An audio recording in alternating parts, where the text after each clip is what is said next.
What's your name again? Ranger. Ranger, spell it for me, Ranger. Ranger. Like Texas. R-A-N-G-E-R? Correct. There you go. And what do you want to tell me today, Ranger? I might get a little close for the microphone. That's all right. Here. That's okay. So, Pastor George, good man, with Pastor Mark at Sunrise, hooked me up before the freeze. Yeah.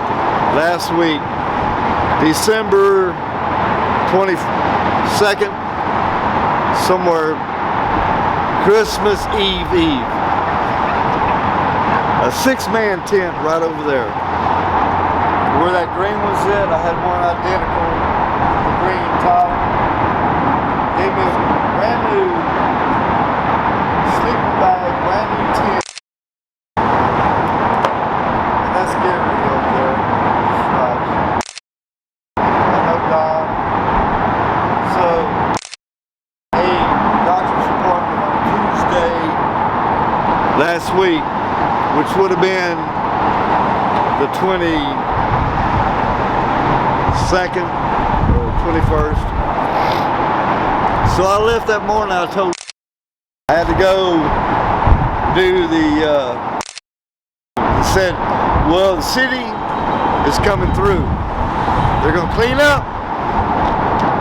They're going to clean up out here. They do it every Tuesday. And I said, man, they don't still do that. I said, yeah. I said, no.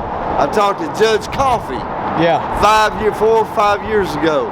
He passed an ordinance to allow, and I made it clear. I said, okay, so we can camp within, as long as we're within the right-of-way, state right-of-way. Yeah. Out of the city limits, but off the grid. And he said, yes. It's legal. I passed the ordinance for it.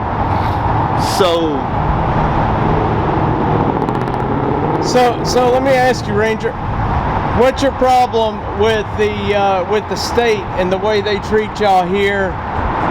So basically, for my viewers that don't know, we have a lot of folks that sleep here, and a lot of my viewers have seen this. I've been in here filming before. Okay. And then what the state does is they come in to clean, and they take everybody and they move them to the sides over here, exactly. And they move them to the sides over there, exactly. And then they come through and do whatever they do. With bobcats and buckets, right. And dump trucks. So what is it? What is it? What is your issue with the state right now as it comes to the way they're operating things? Okay, number one, why? Right, you're right. They're not providing. Nope. They're not providing. These people are down. Yeah. They are trying to come back up. Majority of Absolutely. them. Some are not. I have no control over what others do. Only control I got is myself. Absolutely. I deal with me and me only. Amen. I am the only one that can take care of myself, and I don't depend on the state. But what they did to me, Pastor George gave me a brand new 6-man tent, brand new sleeping bag, blankets, gave me food, water, comfort. I set it up, cleaned everything up around it. There was no trash. Now, here's what they did. State troopers rolled in. State cops? State Okay. troopers. So they were strapped to the gills, They weren't were they? strapped. Like y'all are gonna hurt them. I felt I was in fear for my life. Number one, I didn't know. I knew I hadn't done anything wrong. Yeah. They came in, and that was right after that rogue cop killed all those people. I read. Yeah. In the paper. I read about it too. I was scared. Yeah. I was scared. I was in fear for my life. Don't blame me at all. all. I said, officer, I'm unarmed. I put my hands up, and 2 of them standing there. He said, was that your tent? I said, yes, sir. I said, where's it at? He said, it's in the dumpster. It's going to the landfill. That's what he said? He said that. Let me ask you this. So you have all of your worldly possessions right My there. blood pressure medication was in there. They took it. My medical records. You- my birth certificate. You ain't gonna believe this. That's the third time I've heard from somebody that said that the cops have taken their medications away from them. And then when they went back to the pharmacy to get a refill, too soon. Can't do it. Can't get it.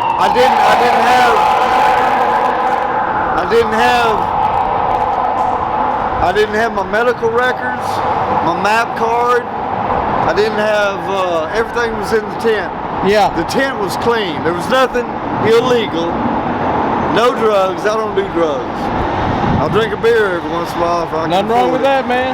It's America. But, exactly. So, I talked to the officer with respect. He was respectable to a point.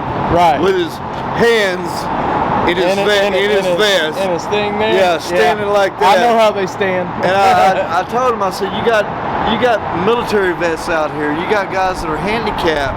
You got like everyone that are struggling to survive. They're like trying to come back up, man. Yeah. And I just set that tent up. It was brand new, $500. Did they throw it away on you?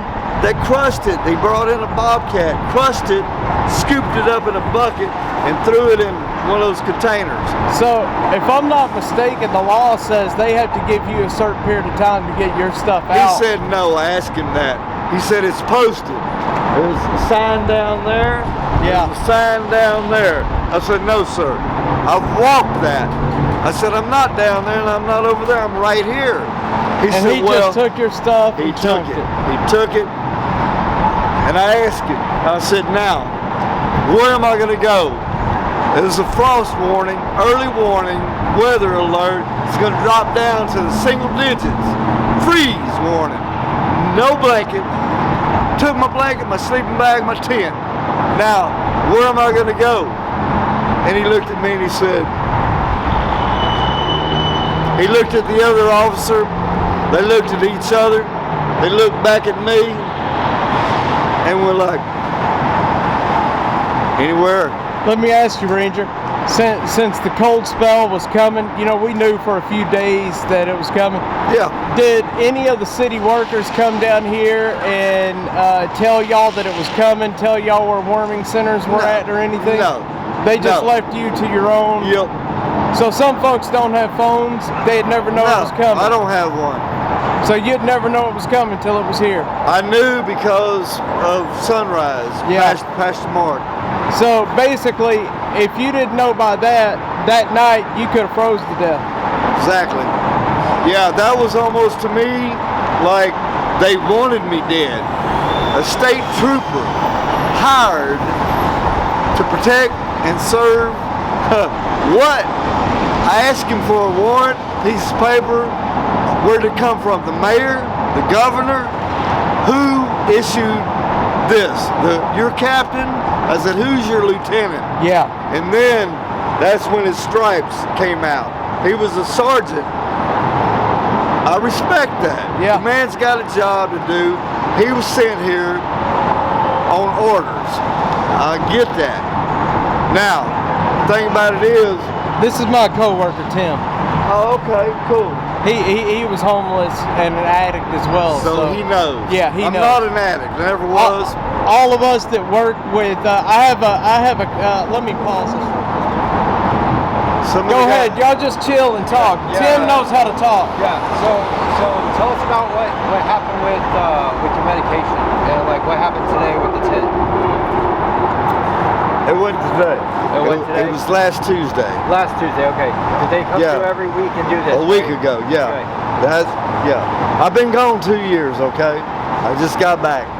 I did 2 flat Okay. for something that I didn't do. But anyway, that being said, I came back to regroup and get back on my feet.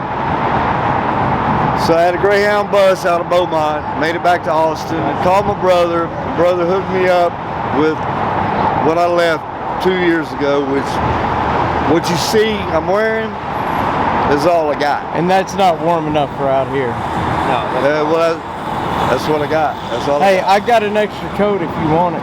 I'm good, brother. You good? Yeah. Okay. I got a brand new tent. I moved out of here. Just want to make sure you're comfortable, I'm deep man. off in the woods now. I found a remote.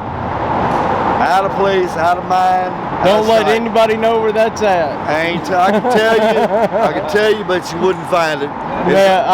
It's off the beaten trail. I don't even want to know. Nothing but deer, raccoon, and I think there might be one skunk. Yeah. All right, so we're gonna wrap this up. So, folks, this was Ranger. Ranger was out here today while the state was doing their cleanup. But we want to thank Ranger for his interview. Ranger, thank you very much, Yes, buddy. sir. We are trying our best to fight for y'all's rights Keep out up. here. So, thank you very much for the interview. Keep up the good work.